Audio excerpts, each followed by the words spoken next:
I know we've met in LA and we should save this for the podcast, but like, I Yeah. literally remember when you were announced on Non-Society. So it's just Whoa. like, That I've is been a following you from like the long very time. beginning.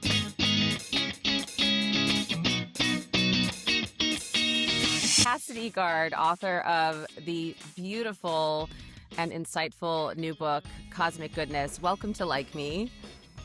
Thank I you, am so Jordan. excited This to is have so you. exciting. We have met in person, I think only once, but it was a pretty epic night.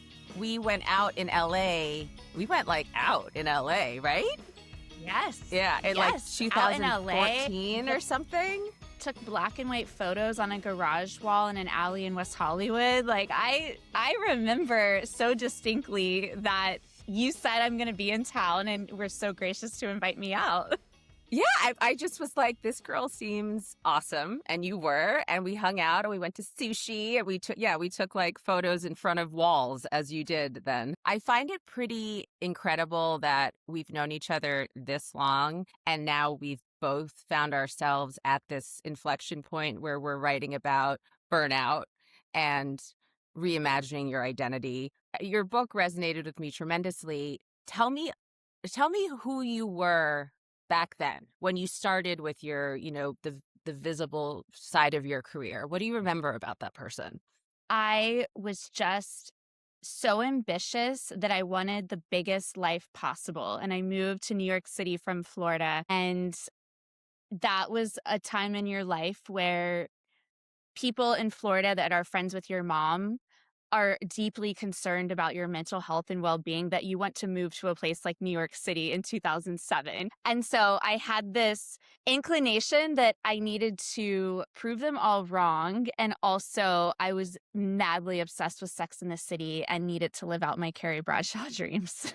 That makes sense, as were we all. When you say ambitious, what did you want? Like, what was your driving motivation? I wanted to be Andy Anderson in How to Lose a Guy in 10 Days. I wanted to work at the biggest publication possible with the most access that I could get, and I wanted a press pass. I felt like there was this world of media that was so glamorous that all the cool girls did, and I wanted to be one of those girls. Same, in 2007. And how'd that go? How'd it go getting into journalism during the collapse of the journalism industry? The cool thing about it is I hadn't started college yet. I didn't start until 2008 because I graduated high school a year early. So I had nothing to lose because I was fresh out of high school. And my first job was Blake Lively's stand-in on Gossip Girl, starting from the pilot. So I'm doing that. And at the same time, I am obsessed with YouTube. And I'm noticing that people are going on red carpets and interviewing at movie premieres. So there was this access point into that world that didn't have to be E or Access Hollywood. There were YouTube channels just starting to gain notoriety. I had no idea what was going on with the financial industry because I was just doing day rates as a SAG stand-in for Blake and at the same time YouTube. So I'm kind of grateful that I didn't have anything to lose because that time didn't affect me job-wise. I hadn't even started college yet. Yeah, okay. That answers my next question because I was going to say, like, was it about, more ambition or survival mode? But you were at that age when you really are just like, I'm going to try this. And I was I was 28. So it was different. I was like, I'm married. I have rent to pay. Oh shit, all of the magazines are closing down at the exact moment that I'm trying to become Andy Anderson. And so, yeah, it was a really different, I think probably slightly less fun experience. You got to be in New York City in the 90s because you are a New York City, you were raised on the Upper East Side, right? I went to high school on the Upper East Side. I Or was West raised Side. in Hell's Kitchen. So Right. I used to live on yeah. 46 and 9. I lived on 46 But you had and New York 10. City in the 90s. Oh, it was Amazing. so, and it was so intense and so different and very like much darker. I mean, I was there in the 80s too. So that was like Yeah. before Times Square. They used to have all of the old movie theaters were porn theaters, and then they started converting Wild. them to normal theaters, but they were still like visibly porn theaters. So you'd go in and it's like sticky and it smells bad. And so that's how I went to the movies as a child.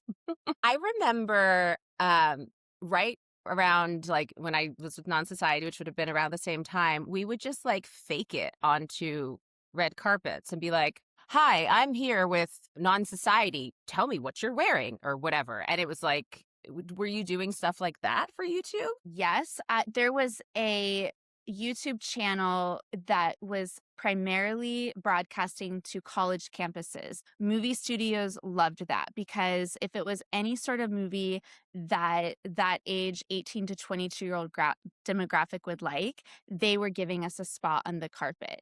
Meanwhile, I am reading Non-Society and following all the girls and learning life casting is what they called it at the time. I learned about branding so early because of Julia Allison. All of the What? ideas and branding that people talk about now, I was learning that when I was 17, 18 years old. So I was really thoughtful about when I went to the Sex and the City premiere, I dressed really well so that I looked like I belonged there when I slipped in the side door. And when I noticed that Guest of a Guest and Getty Images were photographing, I was like, oh, I want to get on. I want to be on those. At 17, 18 years old, that stuff was a really interesting um entry point into how do you show up in New York City with zero connections and try to make a brand or a name or a reputation for yourself. It feels so obvious to everyone now, but that blurring of the line between, you're a reporter, but you're also a brand that nobody was doing, but you seem to have understood Nobody. innately. It just wasn't a thing. Like you're either a reporter or you're an actress or model or whatever, but there was no um, connection between the two. What I liked about it was I remember thinking shows like The View were where you made it big, right? So someone like Elizabeth Hasselbeck that was able to make a name for herself, made their own content, but it was done well enough that it looked classy as if it could be a segment on The View, even if it wasn't The View. And that was really interesting to me. And I have a YouTube channel with so many archived videos of vlogging, capturing. I did a whole entire series of moving to Los Angeles from New York City when I was 20 years old. And it was called Don't Forget to Have Fun. But those videos were edited on my Mac, and I had a soundtrack and title intros, and each of them were like 3 to 5 minutes. And honestly, I'm so glad I have those to look back on now because I was storytelling. I was building a Hmm. narrative in a way that I don't think I would have had the reference point to do if it wasn't for that time. Hmm. Non-Society and everything that you were doing at that time, you guys were pioneers. And I am 10 That's years nice. younger, so I looked up to it a Yeah. lot, right? Like you were approaching 30 and I was totally single. The weird thing about me is I was reading all of the mom bloggers when I was 20 years old because I love that content. I did Yeah. not have children and I was reading Love Taza, very interested in what these moms were doing with kids in Manhattan. I thought that was the dream to be an entrepreneur and have a home life. Like, I remember every single show that you ever made, especially Jordan in the House, Oh because God. I watched it and I'm like, oh, this could be on HGTV, but she's shooting her own home renovation and making segments out of it and branding it. And, like, I remember when you announced the day you were going to be a mom. I remember when you wore all pink going down the stairs to announce you were Oh my having God.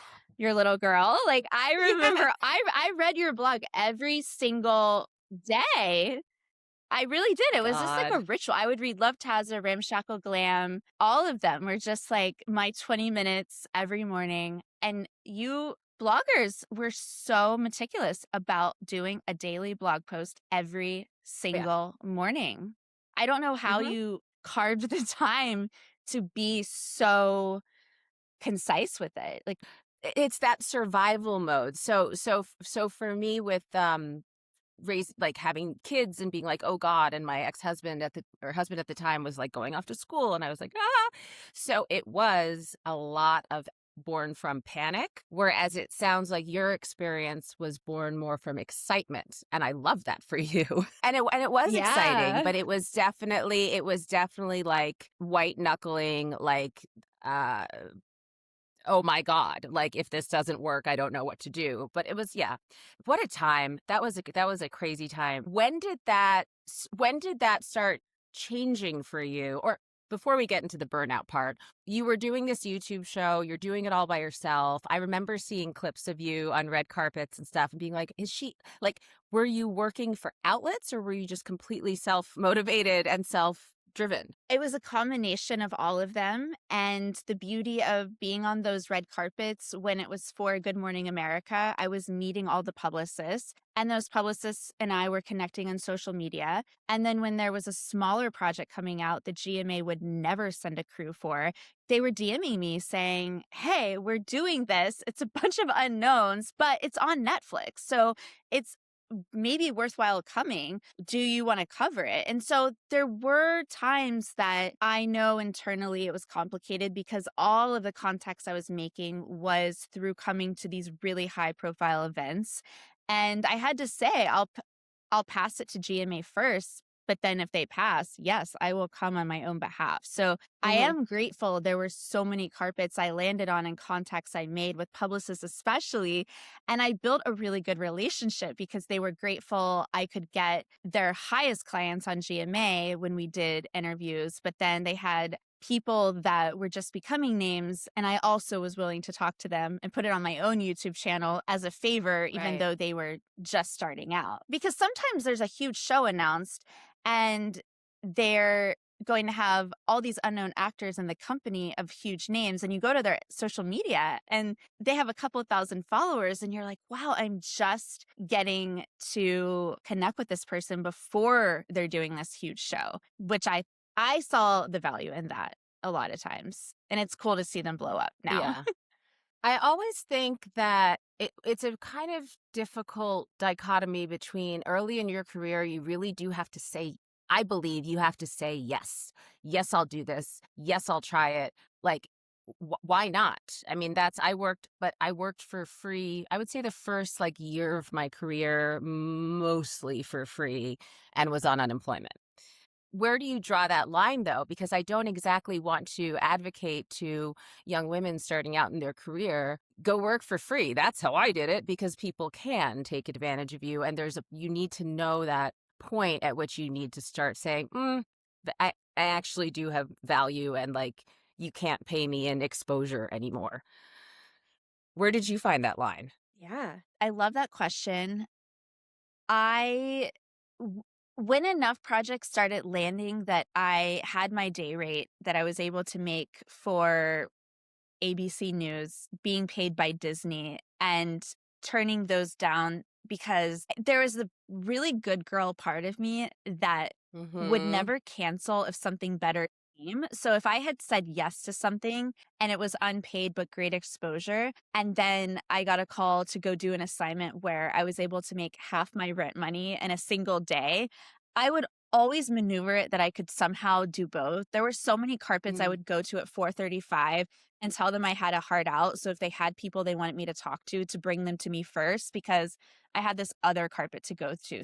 I am I'm 99.9% sure I never canceled on anyone I had committed to, but there did come a point where there were enough paying jobs that I just didn't have room in my calendar or space to take the unpaid ones anymore. I think same. Yeah, I started doing like with do you remember Better TV? It was like Taxi TV Yeah. back then. Yeah. Yeah. And I was doing like all these Yes. unpaid, like I'm just going to go down and interview Jada De Laurentiis about her tomatoes or whatever. Because if I'm not going to do it, some other girl's going to do it for free. And then, yeah, they eventually did start offering me money, and then and then it's just like, well, you just don't have time to do the unpaid ones. It is interesting how in these careers there is this element of like you kind of have to work for free for a while, which seems crazy. Well, I know there's a huge shift right now because internships in states are now required to pay, as far as I understand it, minimum wage. So it can't just be for school credit in most states now. So I think that has I think that has helped shift it. But then I also really I think Gen Z has a grasp and a boldness that the millennial generation hadn't yet accessed, where Yeah. they are refusing to work for free. And I'm like, go for it. More power to you. I love their tenacity. I've overheard calls where Gen Zers are saying, I am very stressed out and my mental health is suffering and I'm unavailable for this. And I'm like, oh my God, I Oh my never God. ever said that. Never. Never. I will I'm power through quite this impressed panic by them. attack. But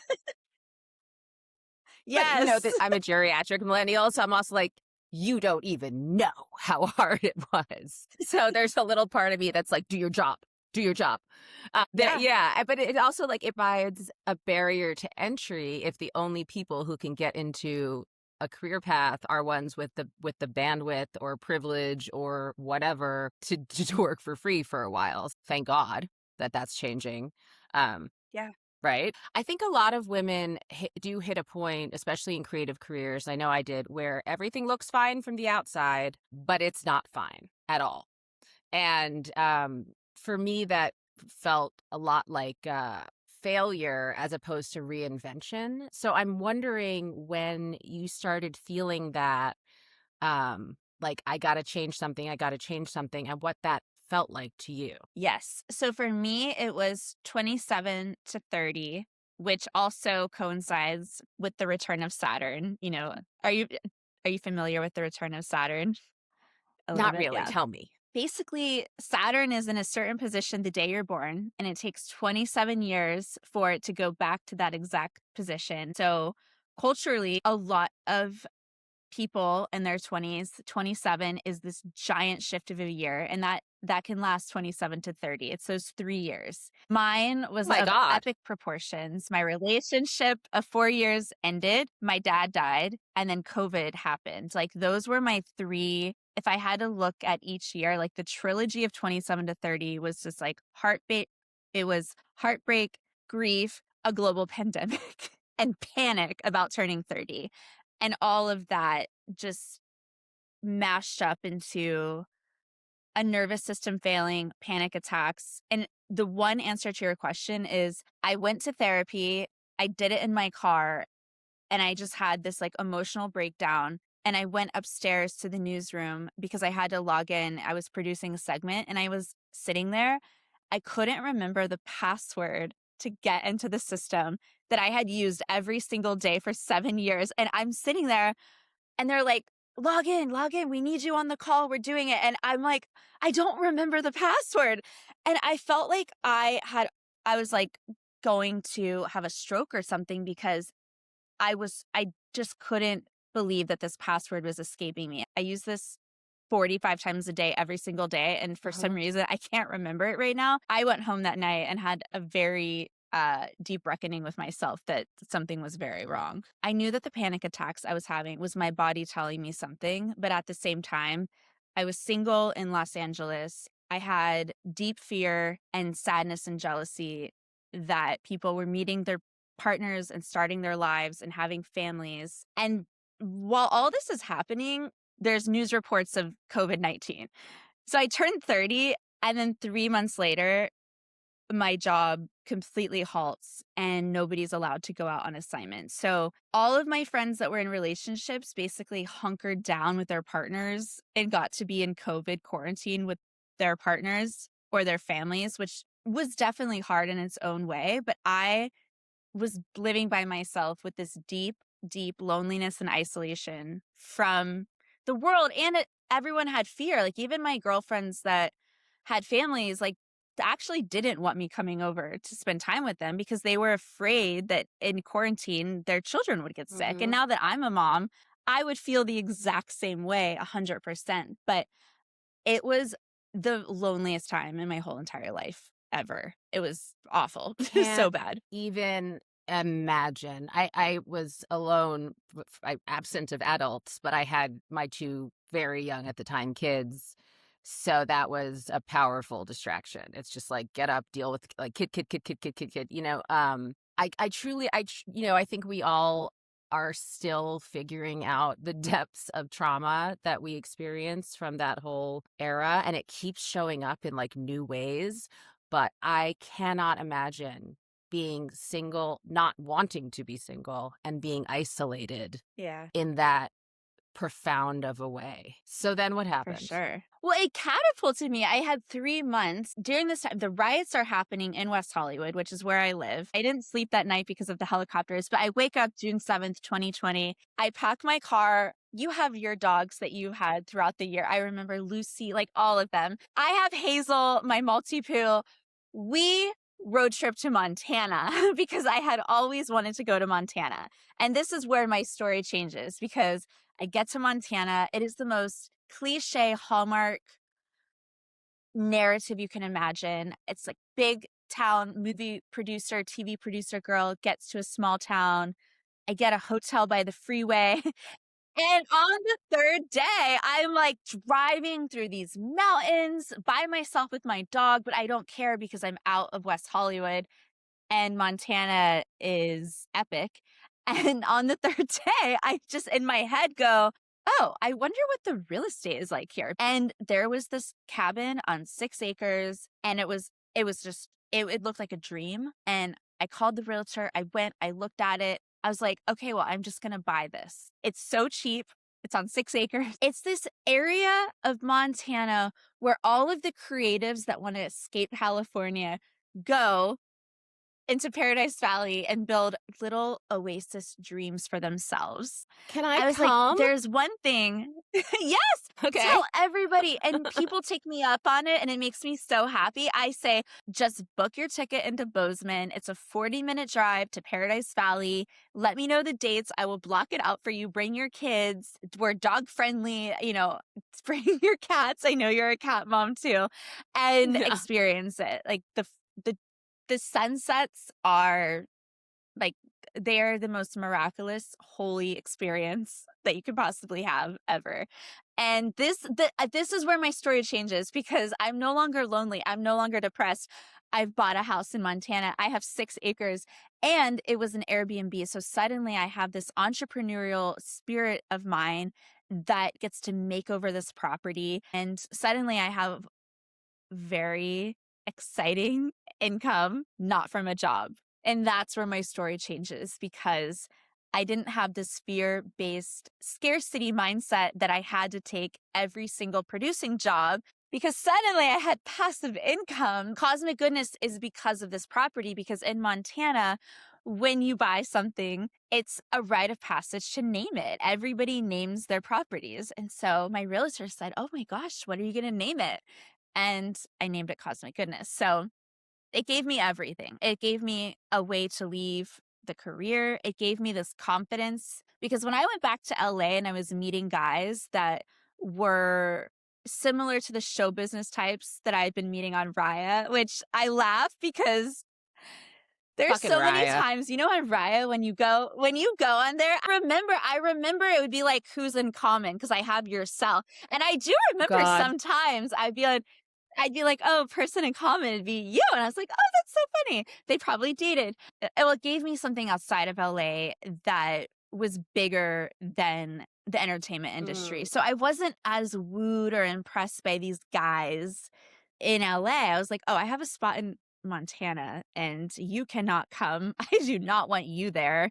I only have girl energy there and you are not the vibe. And dating in Montana was so fun. The guys were Oh so God. different. Like it was they were ranchers. That Like is the these dream. guys were they were so different than the LA men I had met. And they were so hot. So hot. Oh, in LA and in every industry I've been in personally, it people take themselves so seriously, and it is like they think that the like sun rises and sets on, them, And the idea of finding power in like something outside of yourself, like property and yes, passive income. Jesus, please. Like that sounds so amazing. But it created Yeah, this internal shift, it sounds like, in like a really it did. profound way. It did, and it reverberated out into the rest of my life, and everything good in my life came from Montana. I mean, you're dealing with grief, you're dealing with heartbreak.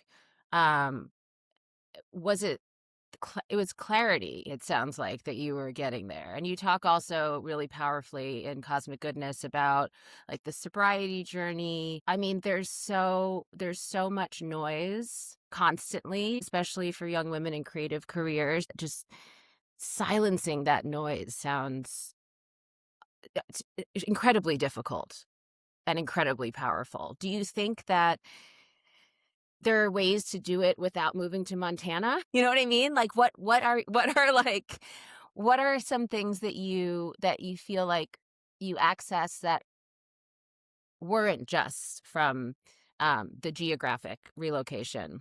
Sobriety gave me a whole new set of people to connect with that had this. It's so funny. 12 steps gets such a bad rep, but there are a lot of I know. really positive parts of 12 steps, right?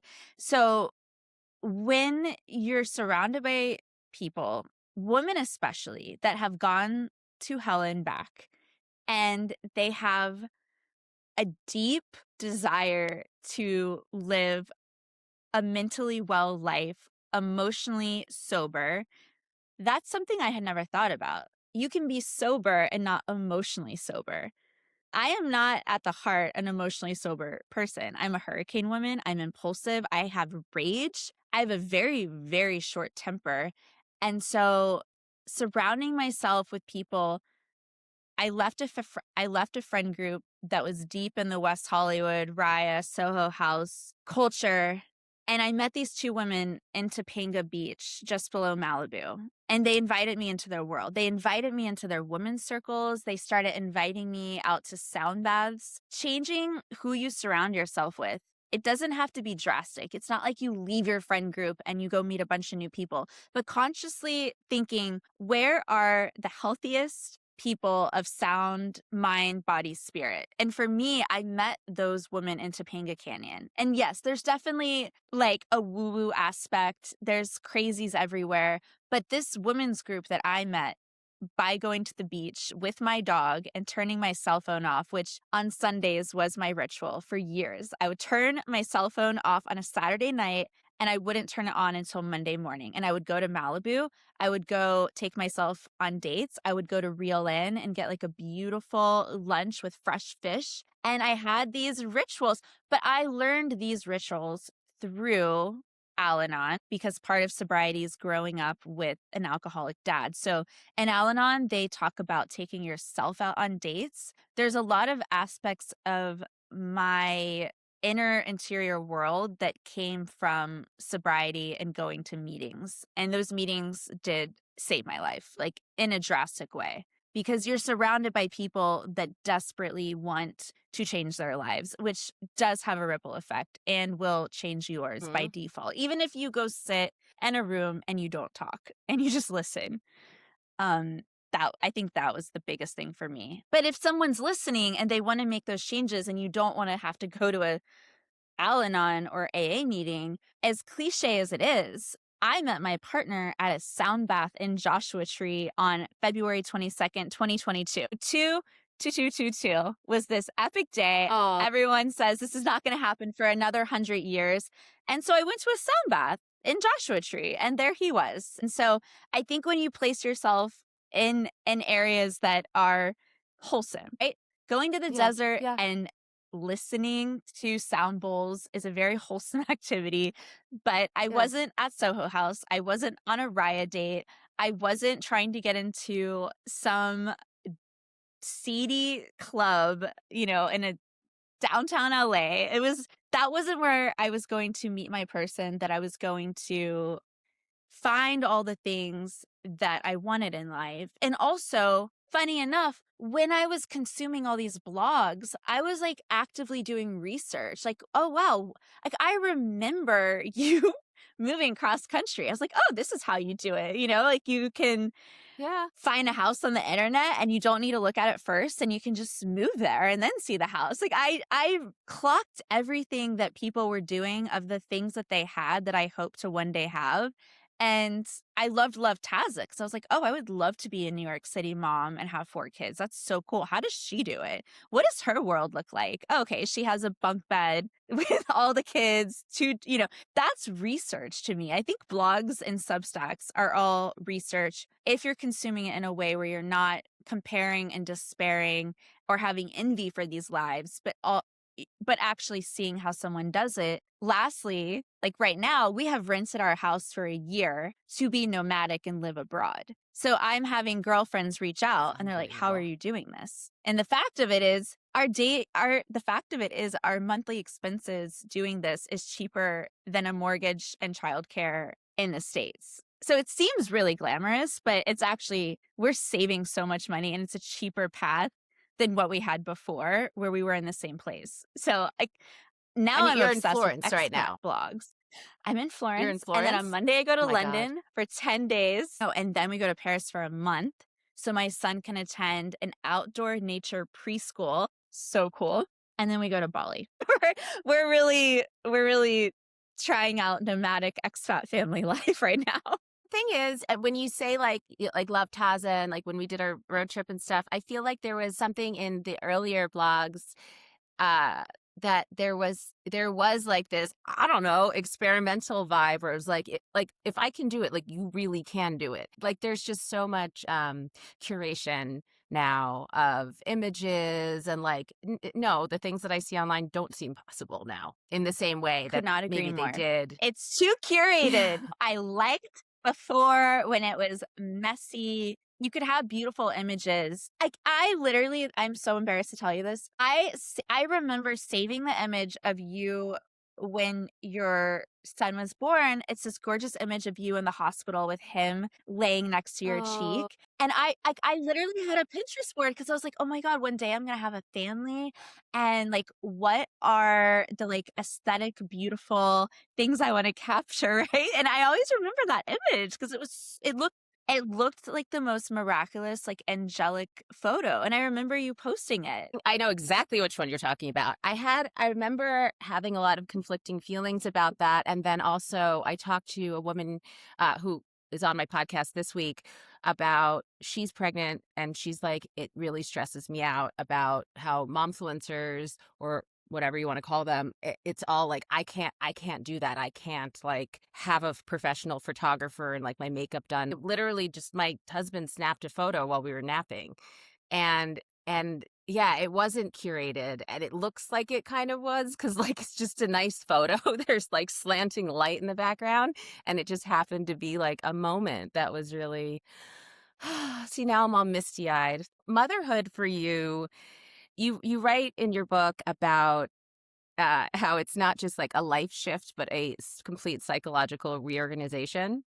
And you also talk about postpartum rage, which is something that I don't think that I have heard many people talk about.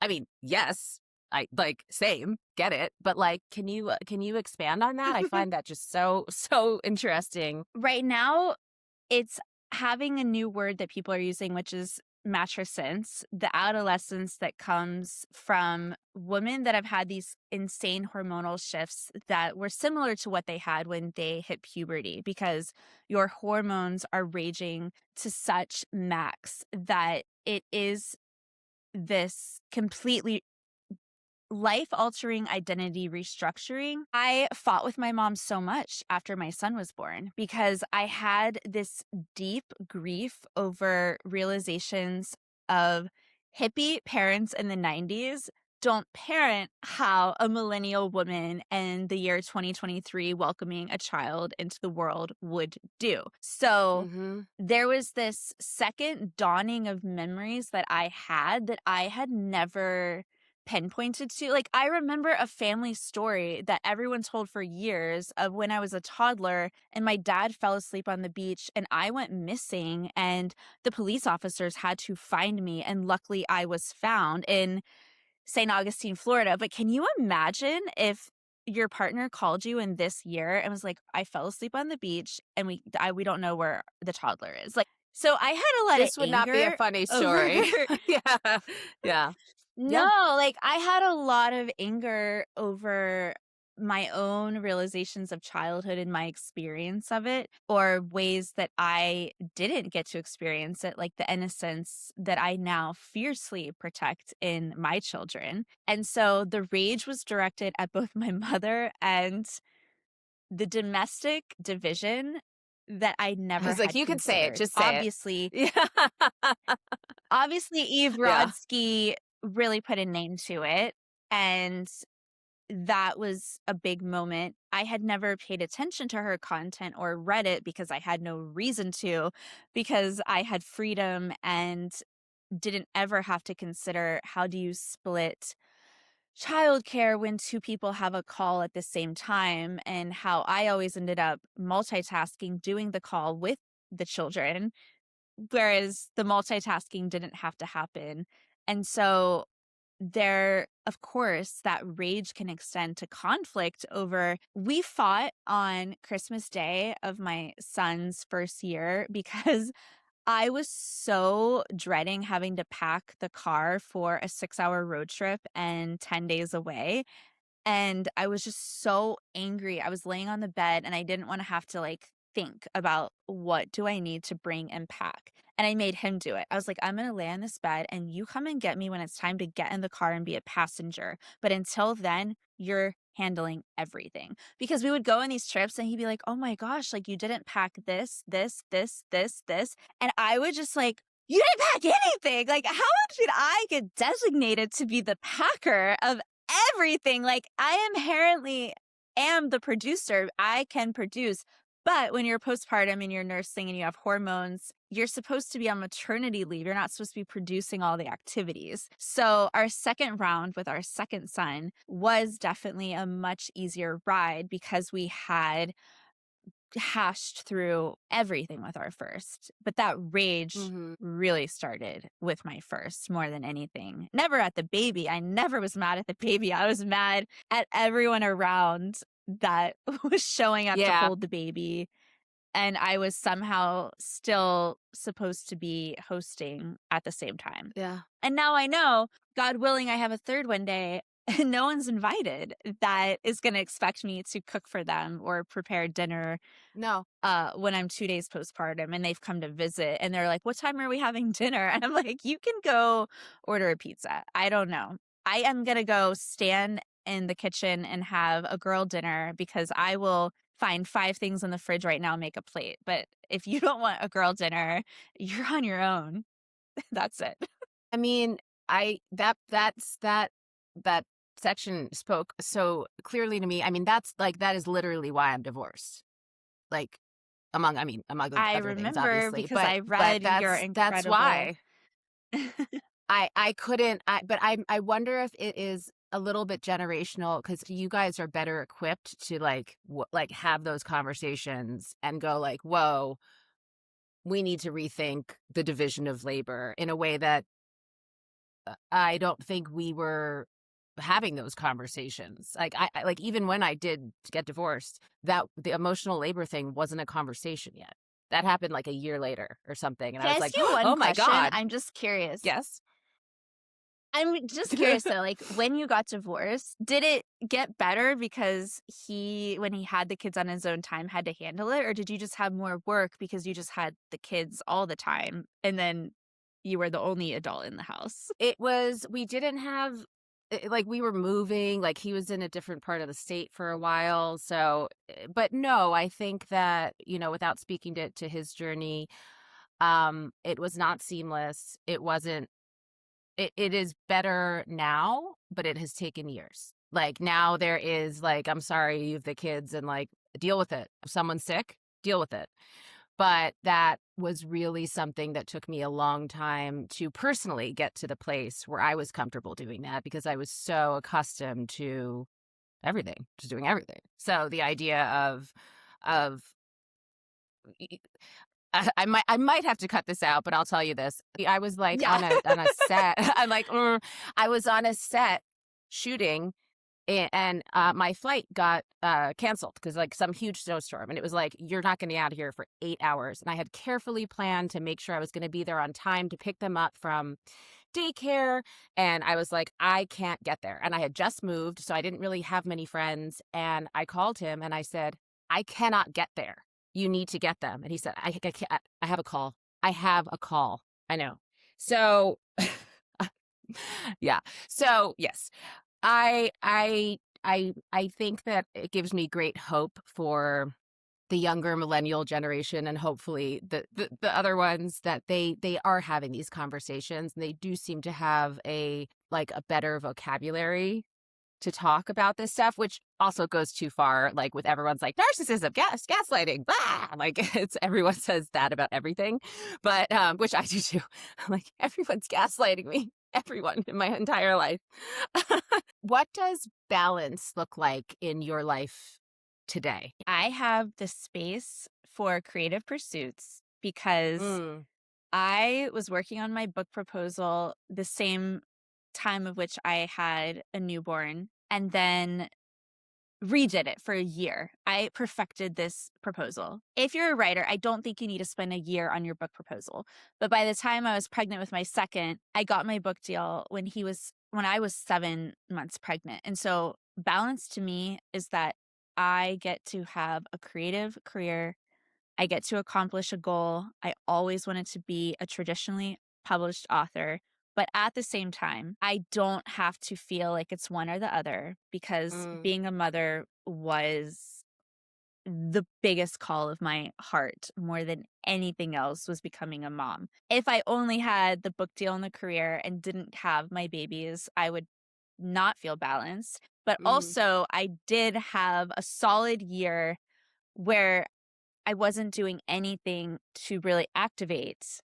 You can be a creative person and write and keep all of your writing to yourself in a journal or on your Google Drive. If you never send it out to an agent or publishers and try to get it published, because that's not your goal, that's beautiful in its own way. But if I only had one or the other, I would long for each other path. So right now, the balance yeah. that I get to have both of those and the third thing is suburban motherhood was not for me by any stretch of means. I was in Long Island, 2.5 hours away from New York City, and it was very quiet. And the big activity that moms do there is go to Target. And it was a really paralyzing and debilitating daily life because Yeah. I felt like I was having nervous breakdowns. Like, oh my God, I moved out of LA. I live in Long Island. There's no creativity here other than just my internal world of driving to the beach and journaling. Like, that's the Hmm. creative thing I did today. So, there's times in your life where I think it does get really, really quiet. It's not like every single year you're ever going to get a book deal. Like this right now is my book deal publication year. Last year it was not. And next year, Who knows? now that I've dipped my toe, I have 2 other active proposals. So it's really exciting. And maybe it will be, who knows? But at the same time, I appreciate that in you because you always have all of these different avenues and things. I know that you will like write a screen play and then work on your podcast and then have your Substack. I have to. So you were It's late. the I only know way I you know were how to late. operate. Yeah. Oh my God. I had 2 years not long ago where I wasn't doing great. Like all last year, like hospitalized. No, like my income went like bloop, Yeah. and was just basically doing like real estate because it was just so paralyzed creatively. And and also real estate was like terrible because of the fires. So it's not like people were coming to Malibu to buy, beach houses and driving past like burned out husks of cars on the PCH. So Mm. that was a very, very low point. And right after my second hospitalization, um, I I don't even know what happened. I just like woke up one day, started a podcast. 3 days later, I'd written a show. It's like in development. And then wrote this book proposal in like 20 seconds. And it was this like gush, like this. I thought it was never coming back. Like I literally was like, that part of my life, that feeling is gone. And my boyfriend reminded me, he was like, do you remember at the beginning of last year, we went to Carmel for a couple of nights, and he's very manifesty and journaly, and he made me sit down and like write goals for the coming year. And it was probably one of the worst years of my life. And before the year came to a close, they had all come true at the last possible second. And I totally had forgotten about that list that I wrote down. And I read, and he was like, you literally wrote the title of the book that you wanted to write, the podcast, like it was just boom, boom, boom. And it's wild. And now I have to believe in manifestation. That's so annoying. It's cosmic goodness. It's cosmic goodness. It is. I and adore so as you. I'm talking Oh my to God. you though, that is a person in your life that elevated your energy and awareness, because he's the type of person that wasn't like, let's go to Soho House tonight and go to the bar. No, He's like, he was like, let's go to Carmel and And journal. journal. See, Yeah. when people Oh, like Andy's that sober are too. And encourages sobriety and clarity Oh. in me too. I mean, come on. It's absolutely true. It's absolutely true. The people you surround yourself your with. Yeah. boyfriend's sober. Yeah. Yeah. My Several partner years. will be 10 years sober this June. So I That's have a awesome. deep love for yes. Me yes. too. That makes me when I so was- happy, Jordan. I am so excited to read your book. Oh, thanks. I think when I first like started on Riot, I saw that someone was sober. I was like, ugh, pass next. How boring. What? What are you talking about? Are you talking about life partnership or like going to the club? Like choose the person who is actively making themselves better every day, obviously. But that one took me a long time to to get into this little brain here. I think the one thing I do really want to say is when everything is aligned and you are working from gut impulse, you said that it felt like a creative gush. When I did my second proposal, on a Monday morning, I had the idea. I went on Canva, chose a beautiful layout, sent it out on a Tuesday. By the end of the day, I had an agent that said, this isn't right for me, but talk to this agent. By Wednesday, she said, I'm in love with this. We got on a call Friday and she said, I want to rep it. And it was like Monday to Friday, it landed, and it was a creative gush. So I think when we're clear of everything that's pulling us down or distracting us, we have the bandwidth and space in our lives and our nervous systems are attuned. You can suddenly do exactly what you did. Have a creative gush, because when your nervous system's fried, there's no room for creative gushes because you're in survival mode. So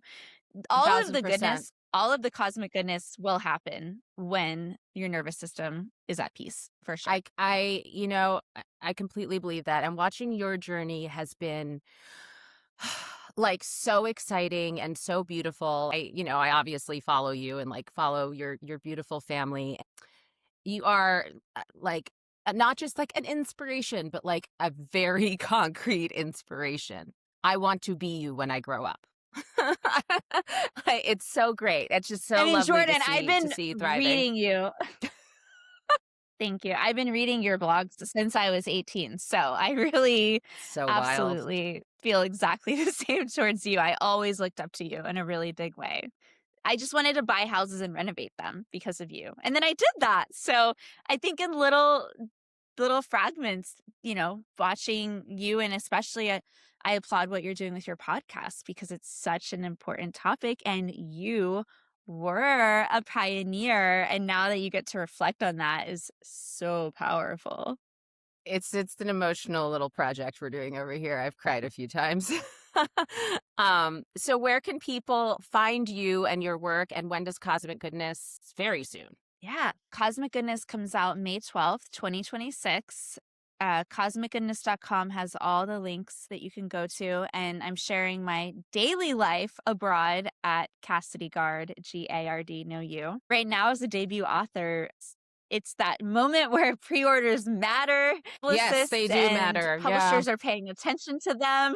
So if anyone's Pre-order. inclined to pre-order it, it's always very much appreciated. And I'm just so grateful I get to sit down and talk with you. And I've always admired you so much. And I know that you are one of the coolest, I'm about to say fucking, but you're one of the coolest moms I've ever seen. You just create the My most God. magnificent worlds for your kids so much. And Thank I you. always love reading it and following it. Thank you. I adore you. I'm going to put that pre-order link in the show notes and make sure Thank everybody you. clicks on it.